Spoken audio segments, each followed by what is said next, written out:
Enough time has passed. The excitement for Shadow of Mordor has died down, and most online gaming communities have shifted their conversations to 2015's games to come. I did my best to avoid full reviews of Shadow of Mordor before playing it for myself, but there was no avoiding some information from reaching my eyes. It's abundantly clear that a lot of people love Shadow of Mordor.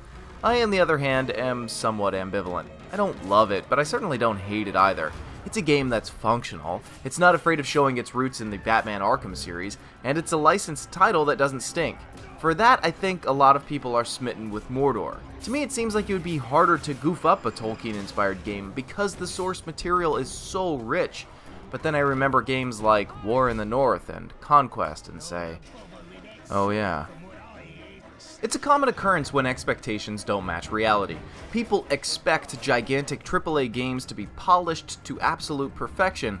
When that polish isn't there, good games are often hated by the masses for not meeting societal assumptions. The opposite also happens, but not nearly as often.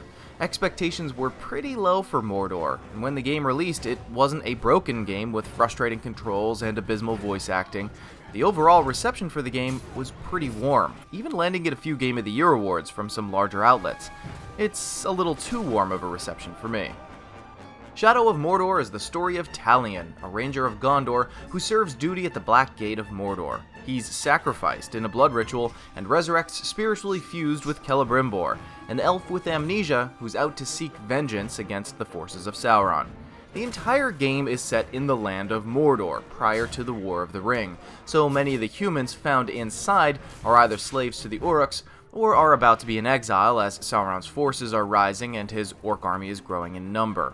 Before the end, Talion and Celebrimbor run into familiar faces and circumstances, which can be comforting to some people, seeing a casual link between Talion's story and the Tales of the Fellowship. I, on the other hand, think these things are shoehorned in. I didn't need to see Gollum to feel like this was Lord of the Rings enough. I didn't need to see someone have their mind enslaved from a distance like Theoden. It's instances like this that make the writing feel lazy, but the whole experience isn't lazy. Discovering Celebrimbor's identity and his relationship to Sauron is quite clever. But the gameplay is pretty samey from beginning to end. It's a non-stop beat-em-up funfest in the exact same style as the Batman games, chaining hits to unlock deadly two-button combos. Simply replace the Batarang with a bow, and Batman's fists with a sword. Mordor even comes with stealthy takedowns, but Talion does these with a sword with a broken hilt or a dagger. There's no other way to put it, but Shadow of Mordor is a Batman clone, but it's set in Middle-earth, and because of that, there's no way to write a proper review without making a whole lot of comparisons. Environmentally, Arkham games are vastly superior. It's not even a contest. Gotham is fully fleshed out, complete with believable interior designs. Mordor, on the other hand, is very flat and monochromatic. Everything is either a vertical cliff or a flat plain. If you've seen one ruin, you've seen them all. The land has no personality whatsoever, and aside from constantly being told that I was in Mordor, I didn't really believe it. Batman games also excel at their side missions. Riddler's clues are pocked across the environment, minor villains are running amok, there are actual combat and gadget puzzles to complete. Here in Mordor, the side missions boil down to 4 types. Fend off baddies with your sword, fend off baddies with your bow, take down baddies stealthily with your knife, or go rescue slaves.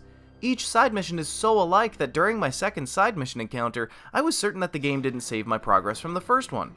But the combat is rewarding in Mordor. While Batman might run into a few good rooms jammed with enemies, Shadow of Mordor has no beef with pouring dozens upon dozens of enemies on the player, which beat me into submission more than once. When you die, the Uruk who delivered the fatal blow will be given a commission within Sauron's ranks, and a few of the other Uruk officers will probably get a promotion as well. Dying essentially makes the mini-bosses in the game tougher to kill.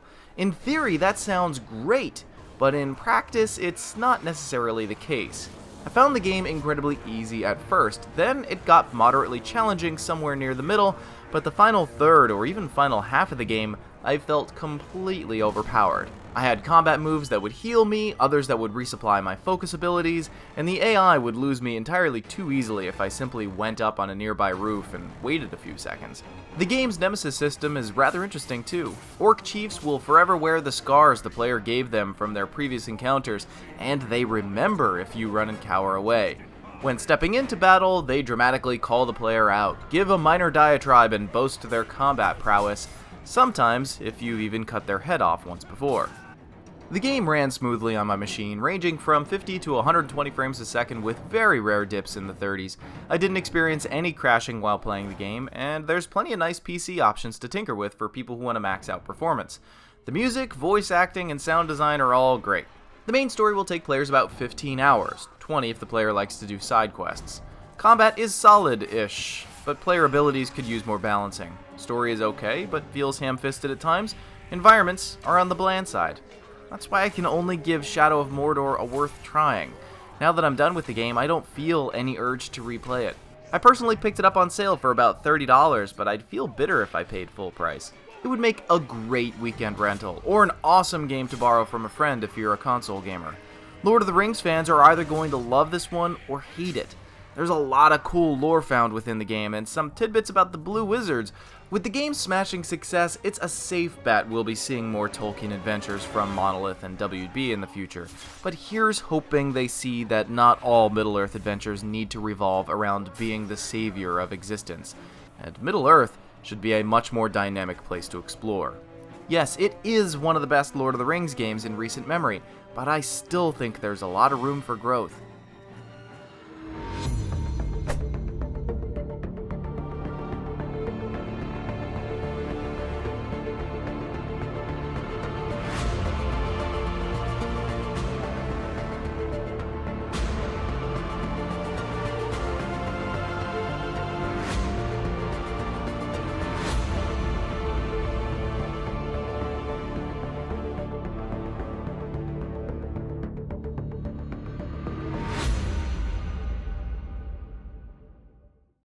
This video is made possible through generous fan donations on Patreon.